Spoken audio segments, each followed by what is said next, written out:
In order for your half mask and full face respirator to be effective each time you use it, it must be in good condition.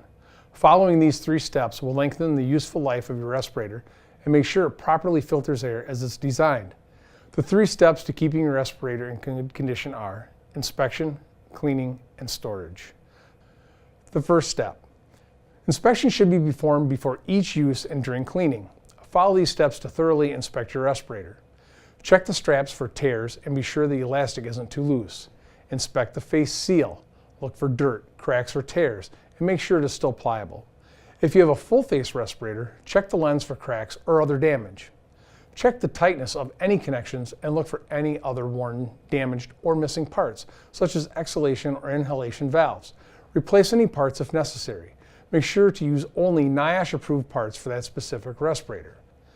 If your respirator is damaged beyond repair, it must be removed from service. You can find a large inventory of replacement parts for 3M, Moldex, Casco, and other respirators at GEMPLER'S.com.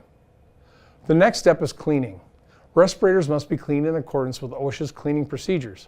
OSHA states it needs to be thoroughly cleaned and disinfected after each use if being worn by a different person. The manufacturer's suggestions are usually to clean it after each use or more frequently if necessary. The basic cleaning steps for a respirator are: wash your hands, disassemble the respirator, remove cartridges, filters, valves, diaphragms, or any other parts recommended by the manufacturer. Wash the components in warm water, not exceeding 110 degrees Fahrenheit, with mild detergent or a cleaner recommended by the manufacturer. A brush with stiff bristles can be used to remove stubborn dirt. Do not use wire brushes. Thoroughly rinse all components with clean, warm, and preferably running water.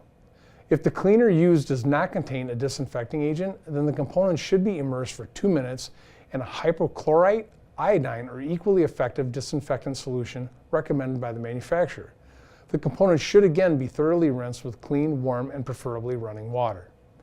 Allow components to air dry or hand dry them with a clean, lint-free cloth. Reassemble the respirator and test to be sure it works properly. The third step for proper maintenance of a respirator is storage.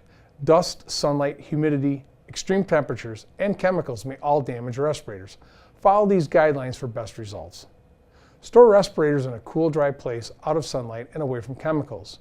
Use a respirator storage bag or remove cartridges and store them in a sealable plastic bag. Cartridges can absorb anything from cigarette smoke to engine exhaust. Do not store the respirator on a workbench, dashboard, or tractor cab. Do not sit anything on top of it or store it in an area where it may be crushed. Take good care of your respirator by knowing how to inspect and clean it. If you spot any worn, damaged, or missing parts, use a different respirator. Also, make sure to leave the contaminated area where you're using your respirator and change cartridges when you detect any odors or irritation. Be sure to read your owner's manual for any additional care instructions. If you need more help, contact GEMPLER'S Technical Product Support. If you need any replacement parts for your dual cartridge respirator, click on the link in this video to head over to GEMPLER'S.com for those items.